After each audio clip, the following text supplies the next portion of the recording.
Hey everybody, this is Seth Haynes from Musician's Guide to Hustling.com here today with another interview. Today we have Dennis Tobenski, who is a NYC, New York City-based composer, vocalist, and the host of the Music Publishing Podcast today to talk about publishing and what that looks like for musicians in this day and age. So, Dennis, first off, thanks so much for taking the time to come on and do this interview, man. Oh, thanks for having me. This is going to be fun. So, before we get going into everything here, can you just kind of give us a little bit of background about yourself and just to kind of give a little bit of a little context to the conversation of your background and how you came to be hosting this podcast on music publishing and learning about all of this? Yeah, sure. So I'm composer and vocalist. I've been composing since I was 14 and singing forever. Played the viola from 9 to 18. I played a lot of different things and did undergrad at Illinois State University, grad school at City College of New York. Moved to New York City in 2004 and shortly after I moved here, I started a concert series. I just immediately said, I want to get my music performed. This is the best way to do it. So I've done that. I'm really obsessed with publishing. I've been obsessed with the music publishing world or the book publishing world for a long time because I've got a book in the works. It's been in the works for a while, and there's a lot of parallels between that area and music publishing. So Yeah. I dive deep into that stuff, and I'm kind of obsessed. And it just made sense to me earlier this year to start a podcast about publishing and marketing and what composers can do to get their stuff out there. The podcast kind of picks up where I left off a few years ago. I was writing a series of blog posts on my website called The Composer's Guide to Doing Business. Okay. And that was really fun to write. It ended up being required reading at a couple of universities around the country, which was awesome. Wow. And so that's going to end up that's what the book will be. I'll distill that. And, Sure. That's super cool. Yeah. Yeah, that's awesome. So, let's just kind of dive right into this. So, what are the differences between, so we have this kind of like old school, quote unquote, like publishing model, and we'll talk music, but I would actually love to talk about the parallels of book publishing because I've been working on a book myself. Yeah. So what are some of the I guess the differences between the traditional publishing and this kind of new idea that's a relatively new thing of self-publishing? So what are the differences and the parallels there? I think, first off, it's important to point out two major similarities between the two. Well, on a creative level, the similarity is that you've decided that your music is ready to go out into the world, that you're not going to embarrass yourself by putting it out there. You want it out. Your music is a sufficiently high quality to put it out there. And non-artistically, the similarities are that you've made a business decision to do one or the other or a combination of the two. It's always, this is, you have to think about this, I think, in terms of business terms. For self-publishing, the main bullet points are you retain full control of the entire process. So you maintain your copyright. You don't give that away to anybody.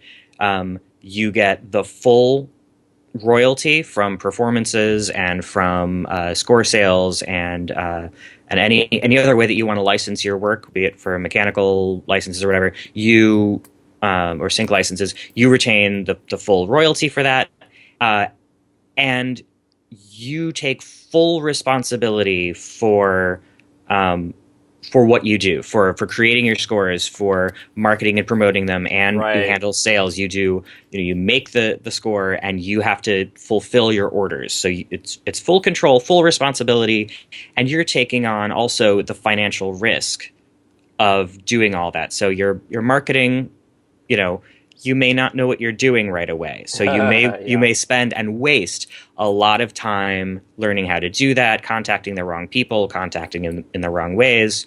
You may get software or equipment that you realize later is the wrong software or equipment, or you just don't need it. Sure. and learning skills. You may think, I need to learn how to do this, and you'll spend weeks and weeks and weeks and months learning how to do it. And really, that's something that you should be outsourcing from the get-go. So you take on the risks of not doing that properly, but you also, when you do it right, you have full control, and you can do it in the way that suits you really well. For traditional publishing, they are your business partner. Okay. You approach it, a traditional publisher will take on your music because they think, more like they know, that they can sell it. Right. So they're thinking about their bottom line, and you're thinking about, probably, this is my baby. I wrote this, Yeah. and please take care of it. And if they want it, they'll do their best, but they're looking at their bottom line. So they may not even want a lot of your music because it doesn't fit in with the sort of music that they publish, or it doesn't fit the style, or they just don't think that they can sell it. It's not that it's bad music. It just doesn't Right. It's just fit not them. for who their audience is. Yeah. And all the risk that you take on as a self-publisher, you mitigate if you get traditionally published. They take on the risk of involved with producing the score and marketing it and selling it, so that you don't have to deal with it. It's less of a headache. There's less chance that you'll do something wrong. Right. They know what they're doing. They have their house styles for the engraving. They have their contacts for marketing, and they have distributors and retailers in place for selling it. So they're going to do a lot of things right.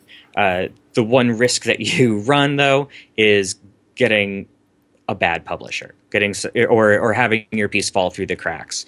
But mostly, the big differences are the trade-off of control, of owning your copyright and having the full royalty, and having maybe more time to compose, which, then you sell them your copyright. They have full control, really. Sure. And you also give up about 90% of your royalty. So you take a much smaller cut in exchange for much less responsibility.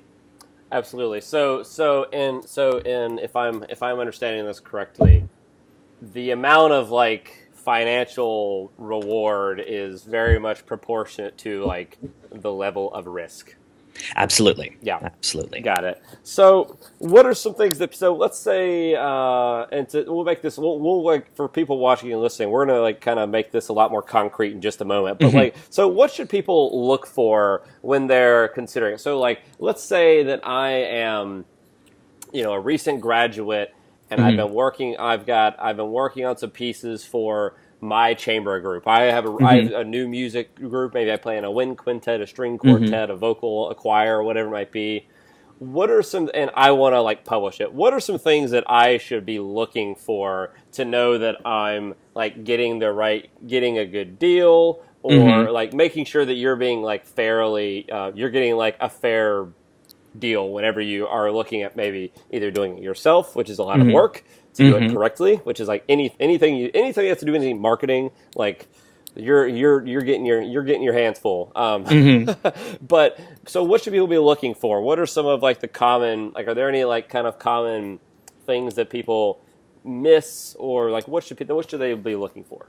Well, I think if you're going after traditional publishing, I think first thing you need to do is find the publisher that's a good fit. Look at their catalog. I think it's very easy for people to say, "Oh, Boozy and Hawks, Peters, G. Shermer. I'm just going to send my stuff to them." Yeah. The big guys, the ones I see in the bottom of my orchestra parts. Yeah. Exactly. Yeah. you may want to. I mean, obviously they're going to publish a wide variety of things, but you may want to check out. Here's a good resource: the Music Publishers Association, I think is what they're called. They have a list of all of their members with, I think, their websites, so you can go to each of those and check them out, see what they do. See, like, if you have brass music, there are some small presses that do primarily brass music. Right. So maybe approach them first, because they're going to be really tightly keyed into what it is that you want to do, right. So the first step is research. Like, don't even like worry about is this good or bad. Just research first and to see what the options are. Well, let's assume that you know that your music is good. Yeah, yeah, sure, sure, sure. That's always my baseline assumption, is that you're Right, doing the work right, and you're doing it well. But yeah, research is always step one. Figure out who you want to reach out to. Find out who's the appropriate person totally. to reach out to, and then simply ask, in a very friendly, respectful manner, are you accepting new submissions? May I send? I have some scores that I think would fit your catalog. May I send them for your consideration? Right. If you're thinking about self-publishing, on the other hand, Well, can I actually, Dennis, real quick? yeah, So before we get into self-publishing, so what's the best way for someone to go about pitching, a publisher saying like, "Hey, I have this new work that's like a concert piece for a brass ensemble, we'll call it." Like, what's the best way to go about like? How is there? Have you found that there's a better way or a worse way? I mean, I'm sure there is to go about like getting your foot in the door and proving that you have like that you're like someone to be taken seriously, because they probably get a ton of solicitations for people that yeah. have no business. They're not ready. They don't have their shit together. They're not prepared. So like, how do you stand out and like kind of give yourself credibility from the get go to actually like be taken seriously in the process to have a better chance of it being successful? I think one of the important things is find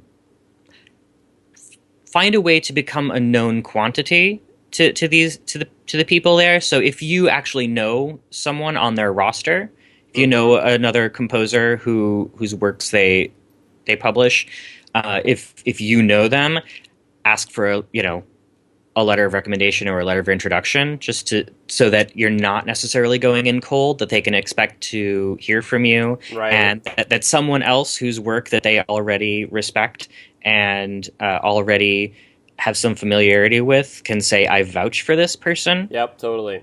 It's, I think, in any interaction where you're meeting, you're trying to get in with someone new, having someone introduce you, or to be able to say, so and so said I should be in touch with you, that gives you a lot of credibility. It sort of says, I'm not crazy, and Yeah. I'm actually worth your time, hopefully.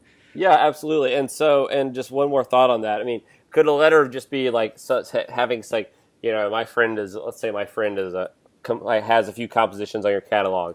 Is them just sending an email, is like that a good way to go, you think?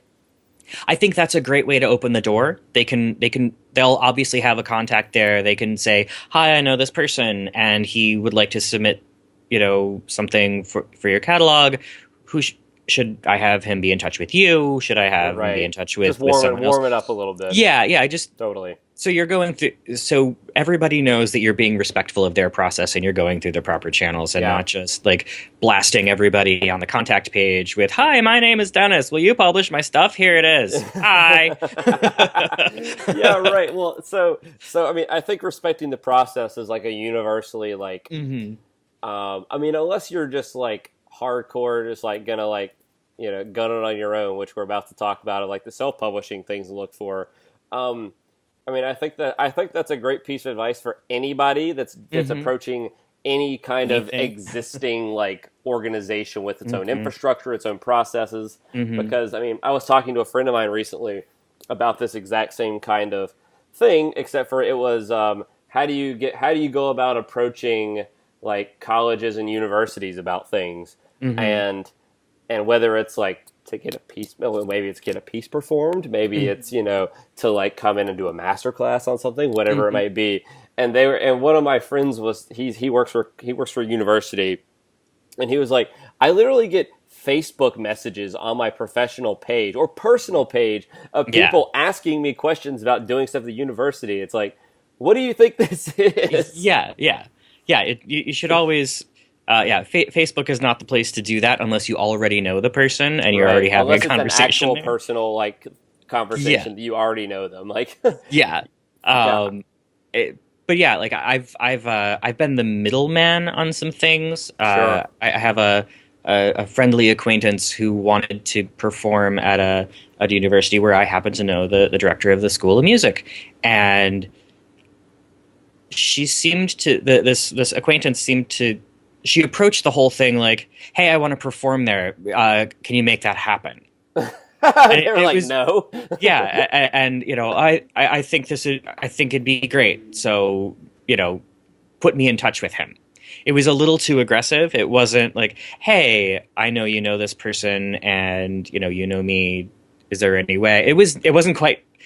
Not that I need people to be deferential to me, but there's a way to approach it that is respectful. That's requesting and Right, not just absolutely. saying do this for me, or will you do Yeah. this? Yeah, I think a good way to kind of go about anything like this. I mean, I do this all the time, and I help people with this kind of stuff myself. If there's someone that like wants to like, I don't know, like every now and then I'll work with clients where people want to like do something with that organization later, and they'll be like, and I can tell you from my own experience, the people that actually get their foot in the door are the ones that like they go about it the right way by just saying like, hey, I know that you've like done stuff with them. What would you recommend is the best way to go about this? And then like whatever the person says, whether it's me, you, or someone at a university or a publishing company, whatever it might be, like do what they say. Like actually listen to them. Yeah.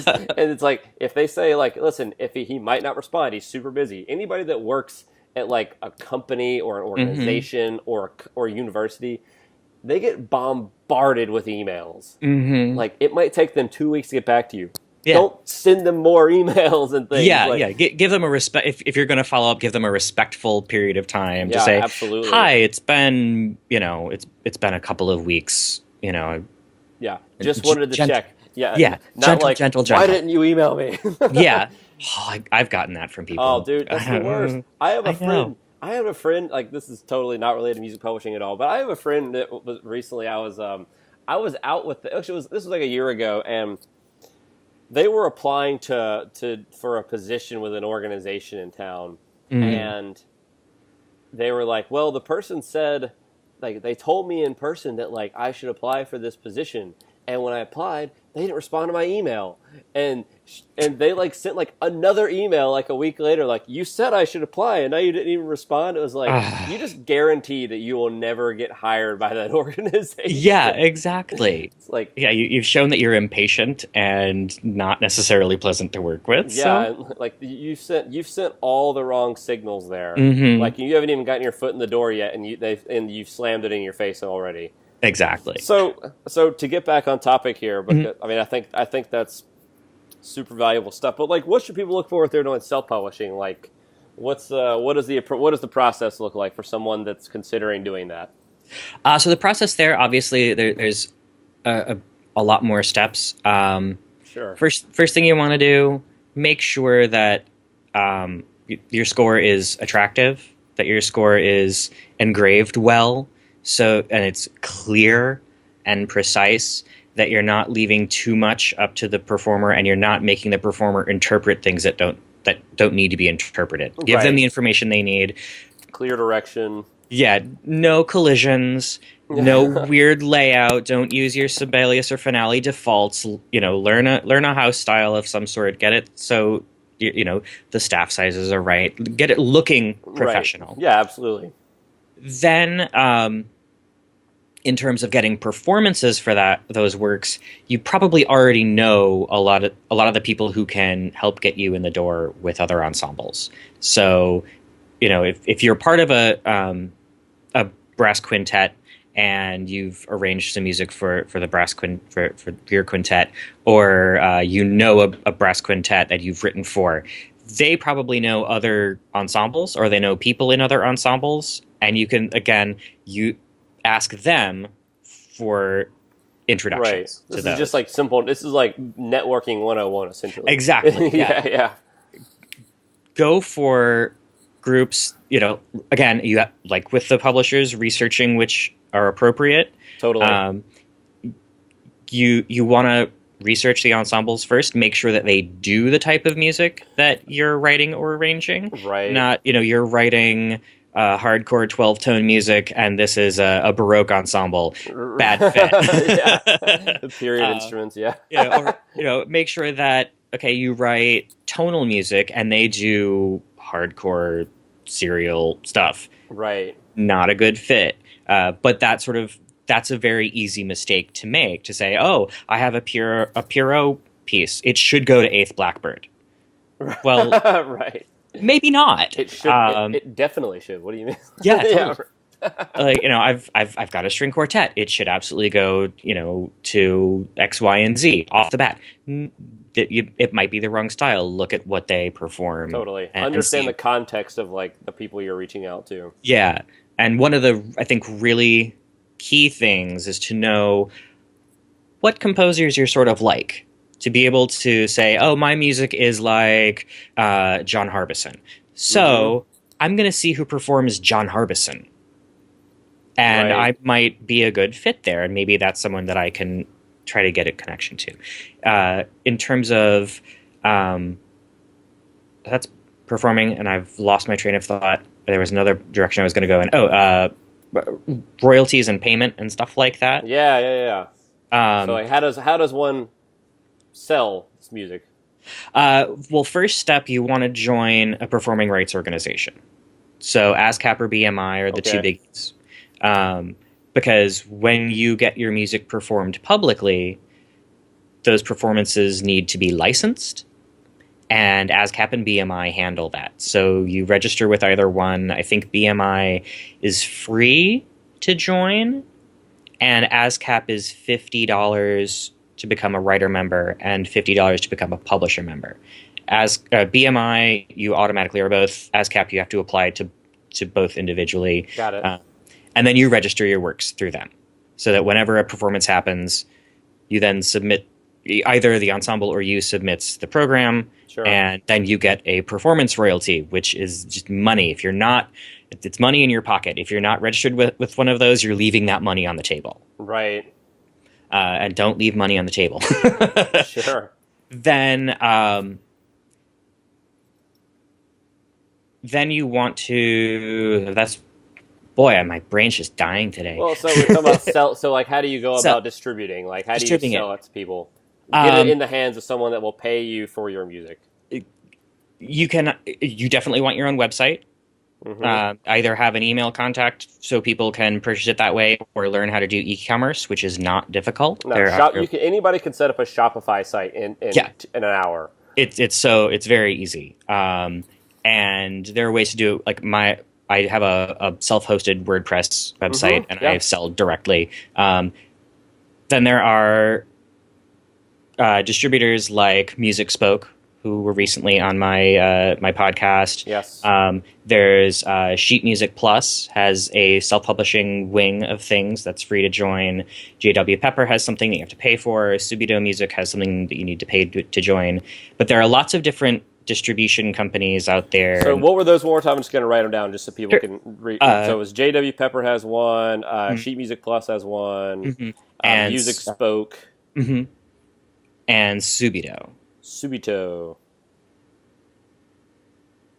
Got it. And Subito and JW Pepper right now, there's a yearly fee to be a part of their thing, which is why I'm not a part of it at the moment. Sure. It's not a worthwhile investment for me at the moment. Totally. But there are many more out there. You can, if you look at other composers' websites, if you look at you just sort of do Google searches for Swirly Music is another one. SWIRLY. You can do your research, and you can find even more of these that. Right, there are probably 150 more of them that we don't even know about. Yeah, exactly. Yeah. And that's each one of those. It's non-exclusive.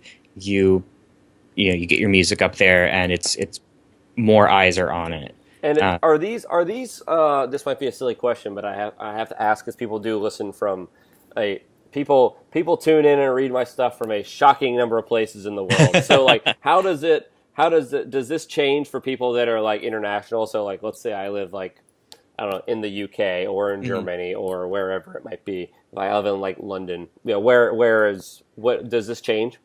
It doesn't change too much. The primary concern, if you're going to work with distributors based in the US, which I think probably the vast majority of them are, sure, then you need to have a way to get paid. banking can be an issue with being paid in U.S. dollars, and being international payments can incur charges. Oh, yeah, I'm sure there's all kinds of fees and things associated with those transactions. Yeah, and that can be problematic for you, and it can be even more problematic for the distributor to get the money to you. Right. So that's something to be aware of, and Sure. to I just wanted to touch on it, just for Yeah. the folks that are tuning in, if they're wondering how this applies to them that are not in the U.S. Yeah, it's totally possible to sell your stuff here. You will still want to join probably a U.S. Maybe international rights organization will work, but you do want to make sure that you're getting all of your royalties here as well. I don't know a lot about how it works internationally in that respect, but do your research. Definitely. Sure.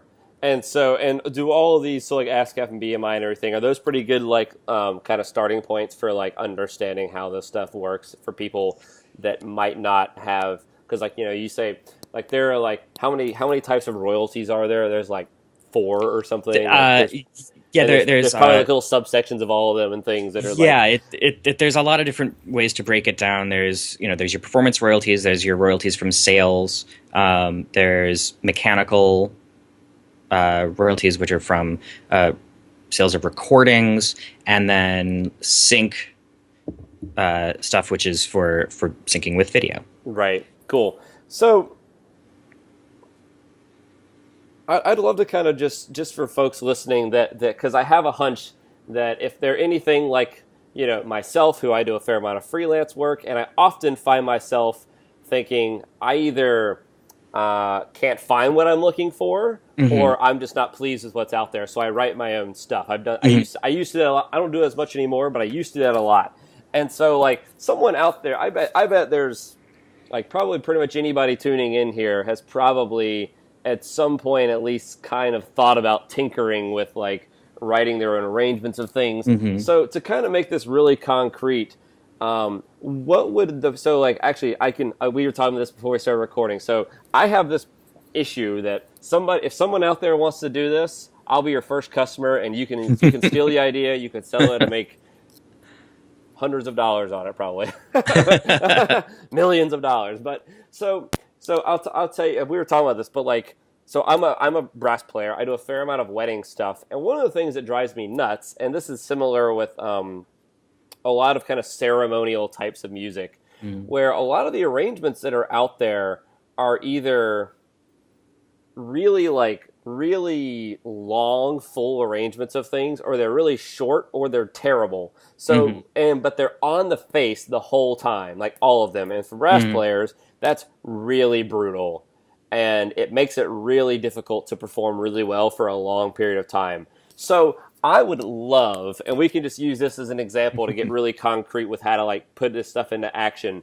but I would love to see the day where I could show up to a gig with a book for all 5 people where there are arrangements that have like cuts throughout all of the pieces, so that whenever the bride is coming down the aisle and the aisle is 25 feet long and you only need to play for 20 seconds, versus another church where you might be playing for 2.5 minutes, and you want like a little bit of flexibility there, so you can like cut and jump around a little bit and be really clear. And I would love, and where there's like little like where the instrumentation might thin out so people can take a break on the chops. Like I would love to see this, and just a whole book of like 25 wedding tunes that you could, of everything you need. So if somebody wanted to steal my idea and do that, what would you kind of, if you were coaching somebody through the process of that, what would it actually look like? So we've talked a little bit about all of these various pieces of the process, but so can you just kind of like, so like pretend that I'm like wanting to do this myself, which I totally don't have time to do, but I would, but like, could you just like kind of like, let's do like a dummy coaching session almost for someone that's curious. What should I do next? So I've got it out. I've got it in Finale. It's like, I've used it a couple times, and now I want to like sell it on a website. What do I do? Okay, so a couple of options. Again, if you're going to do the direct thing, you're going to sell direct. Sure. You want to make sure that you have your layouts good. It's a nice book. Professional. Yeah, you can actually, this is a slightly, it's related. One thing that I'm going to be this seems like a really nice commercial possibility, and so I'm going to throw this idea out there as something that I'm sort of toying with. One way to publish this would be through, you may have heard of this company, knowing things about books, Create Space. Mm-hmm. Yeah. They have like them, Lightning Source, a couple other companies. You can actually get this sort of a thing printed at the right size and sold directly, like through Amazon, and get an ISBN. So it's pretty legit and can go out to a large. That's how I'm publishing my book, through Create Space. Yeah, exactly. I'm going to do mine that way too. So I would say, in terms of make sure you have a really solid physical product that you can hold. Definitely make sure that there's a digital version as well, because some people can just download on their iPad. Yeah, and it's there. Next step, after you make sure that your materials are solid, I would definitely get it on Sheet Music Plus. I would try to get it through. I think MusicSpoke might be not appropriate for that type of publication. So find the right platform. Yeah, find the right platform. You can also create an Amazon seller. Well, if you're going to do it through CreateSpace, it's already going to be on Amazon. But if you're going to do it without them, create an Amazon seller account. And people are looking for wedding stuff there. There are lots of websites that sell wedding stuff. So you can check those out and see if they would be interested in carrying it, because people are looking for it. Next, reach out to wedding planners. Because if they know that you have an ensemble, and B, have this music, you're going to get more. You're going to get more gigs for yourself. Yeah, totally. And if you reach out outside of your city, if you look at wedding planners in Chicago, LA, Atlanta, and just reach out to a few and say, hey, if you have any, groups that are looking for music like this, or if your couple is looking for music like this is available. Right. It's a very niche way of looking at it, but you may want to reach out to someone like that. Well, and also before people immediately jump to well, why would I want to do that in another area? I would say that marketing is what I do. So I would say what you're doing there also is validating the idea and the product, which is super duper important to actually demonstrate that, okay, people actually want this. In fact, if I was doing it right now, which what you're saying is literally how I started a quintet after I graduated school. I reached out to probably over 1,000 people, churches, weddings, and everything. I reached out to tons of people. And it worked, by the way. Yeah. But I would even say they could start reaching out to people before they even publish it. You should figure out that there's a need for it. There's a desire for it. Yeah, because if you find out it's a total flunking, it's like a total flunk and it just doesn't work at all. Then, maybe you don't do it. Yeah. So anyway, back to what you were saying. So you'd find people, you'd find ensembles, you'd reach out to people. Yeah, reach out to other quintets or whatever the ensemble is that plays for weddings. That's easy to search for, on the Google. Yeah. And go to wedding forums. People are always asking for recommendations for, what should we read at this point? What music should we play? And you can just very simply say, I have this book of stuff for brass quintet or for a string quartet or whatever. And people can then you link to wherever it's selling. And that's a way of doing some very simple marketing. Yeah, sure. You can basically, it's essentially just finding where the customers hang out. Yeah, absolutely. So you kind of found a couple places. What would you do next? Next, for this particular project, ASCAP and BMI might not help you because it's a private event. Right. But yeah, make sure. Another step that is often overlooked, and I tend to overlook it on occasion. Make sure that you register it with the Copyright Office. Okay. It's very simple, and it's $35. and it's a one-time fee. Just it's a simple form. You can do it online. Send them the money. Send them a PDF of the publication, and you're covered. So that if someone else comes along and wants to rip you off, which is fairly rare, you're at least protected. Right. Sure. Respect. Yeah, I think those are the primary steps, and it depends on where you want to go from that point on. Like Sure. where you're, how much you want to push it, how much you really want to monetize it.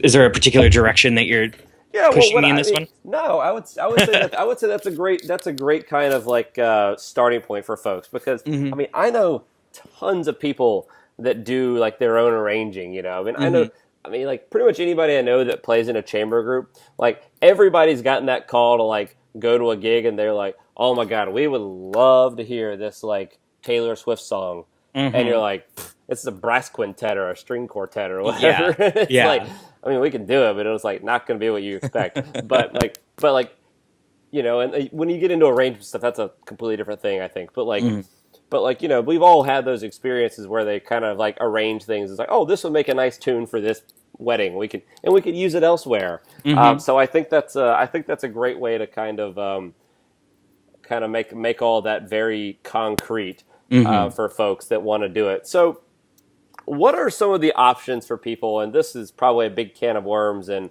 I want to make sure we're really respectful of your time here. We only got a few minutes before we hit our time, but what are some of the different ways that composers that are writing, people that are composers, that's like their full-time thing.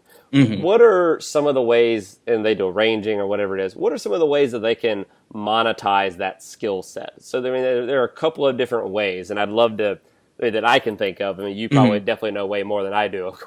Definitely so. So, like, what are some of the options out there for people that are, like, young composers or want to get into this stuff but want to, like, actually, like, make a little money while they're perfecting their craft? Like, what are some of the options? Well, I think for composers, obviously the primary thing is hunting down commissions, which is a whole can of worms in and of itself. Right. There are probably like volumes of books about that alone. Yeah. Well, there actually aren't that many books on that because it's such a niche thing that's so different in every situation. But I would say, arranging is a really big potential money maker. Arranging choral music, arranging chamber music, arranging large ensemble things for maybe it's for churches, maybe it's for high schools, maybe it's for marching band. Yeah, I was going to say marching band is a huge one that anybody could do. Like any wind player that knows what they're doing could write marching band arrangements. Some marching band drill writers like wanting to slap me right now for saying that, but I mean like, if you have an understanding of like the form, like the actual like the context is being used in, like any of these things could be good ways to go. Sorry, keep going. I didn't mean to interrupt you. Well, really, any type of, I mean, look at your life. Look at where you come in contact with music, and there's the possibility of arranging for that. So if you're in school, all of these different types of ensembles, the different groups that you encountered when you were in high school, when you were, when like going to church or, various festivals, there's the possibility to arrange for all of those. Beyond that, of course, there's what my husband does. There's, film, TV, writing for commercials. That's a really big thing. I have some friends who write music for video games. Now these are they can be difficult areas to get into. Sometimes you have to know the right person to get into a jingle house to do the commercial stuff. You have to know directors and producers. Quite often you start with students if you're going to do film and TV work. Yeah, absolutely. And video games haven't cracked that nut yet. Yeah, totally. But it really is there. I mean, it's there, and it can be quite lucrative if you know the right person. And I think a lot of these cases it's knowing somebody who can help you get your foot in the door. Right. Absolutely. And something I would say on that kind of topic is that I think a lot of people tend. I mean, I've got like a networking course I like have on my site where people can sign up and take an email course where it's all about networking. And one of the things that I kind of have found over the years. I mean, I've been very fortunate to like meet people through like work and just various things that I've done that are like very well connected. And one of the things that you hear and see time and time again from the people that have these kind of like coveted jobs of like, oh my God, he's a film composer. He wrote video game music or whatever it is. Or, he's like he's like a hook writer for like, this like production house or whatever in New York, whatever it is. And one of the things that I would kind of encourage people to do is don't necessarily always focus on. I think it's easy to look at something like let's use an example of a composer everybody on the planet knows of, like John Williams. Like if you wanted to get in touch with in the world of John Williams, like everybody does, but and like you're not going to get there by reaching out to him. There's so many gatekeepers and things in the way there. However, he probably has like 50 different freelancers that him and his company and his partners use whenever they do anything. Reach out to those freelancers and ask for their advice on things. Like, find there are about 100 different ways into meeting anybody. And like, don't go for the people that are like the busiest and most in demand, because like that's like everybody wants to talk to those people. They're the ones that get the most emails. They get the most like, unsolicited like scores and things, probably whatever it is. And they're probably largely unreachable anyway. There's probably such a wall between them and the lower level person who doesn't know them. Yeah. You'll probably have to go through, their agency. Yeah, absolutely. You'll be blocked. Yeah, absolutely. But like I think a good way to go. I mean, I found this time and time again with, people that I've kind of been very fortunate to work with and things, that like if you can kind of go start from like the lower tier people and get to know them and like actually and they give you advice, take their advice, do what they say. Yeah.